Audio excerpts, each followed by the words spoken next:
Naranasan mo na bang mahalin ang isang tao, pero pinili mong huwag sabihin? Yung araw-araw mo siyang kasama, pero hindi niya alam kung gaano mo siya kamahal. Ito ang kwento ng isang pagmamahal na nanatiling tahimik hanggang sa huli. Dear Diary, may mga taong dumalating sa buhay mo na hindi mo inaasahang magiging mahalaga sa'yo. Ganun siya nagsimula sa akin. Walang espesyal, walang kakaibang spark. Isang simpleng pagkakaibigan lang. Magkausap paminsan-minsan, magkasama kapag may oras. Diary, hindi ko namalayan. Nasanay na pala ako sa presensya niya.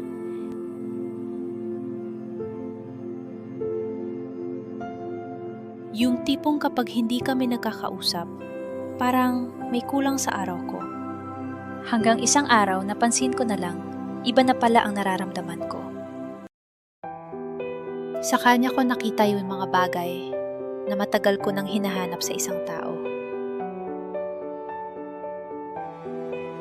Yung pagiging totoo niya, yung simpleng pagpapatawa niya, yung paraan kung paano niya ako pakinggan.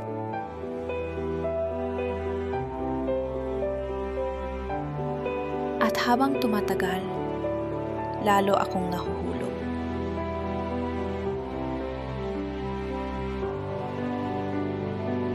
Gusto ko na sanang sabihin sa kanya. Gusto kong aminin na hindi na lang ito basta pagkakaibigan.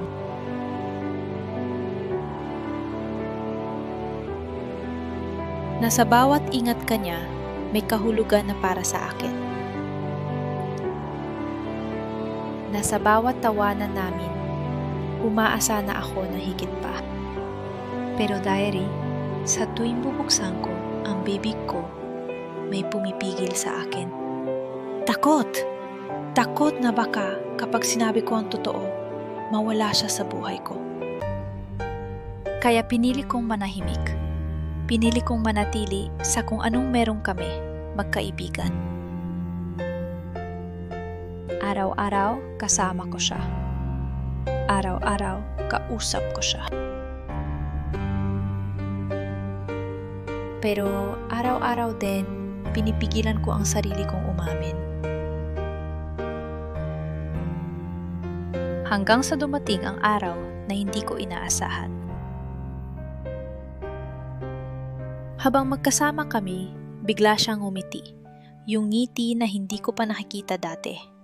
At sinabi niya, may gusto na iba. Parang biglang tumahimik ang mundo ko. Hindi ko alam kung anong sasabihin ko. Ngumiti lang ako. Kahit sa loob ko, may unti-unting nadudurog. Pagkatapos ng araw na yun, maraming bagay ang nagbago. Hindi na tulad sa dati ang pakiramdam. Nandun pa rin ako, kaibigan pa rin niya. Pero mas mabigat na, mas masakit na. Doon ko na-realize na minsan, hindi sapat ang pagmamahal. Na kahit gaano mo kamahal ang isang tao, kung hindi mo kayang ipaglaban ang nararamdaman mo, mawawala at mawawala rin siya. Unti-unti kong tinanggap ang katotohanan na hindi siya naging akin, hindi dahil hindi ko siya minahal, kundi dahil pinili kong manahimik. At sa katahimikang iyon, naiwan ako.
May minahal ka na bang hindi mo nasabi?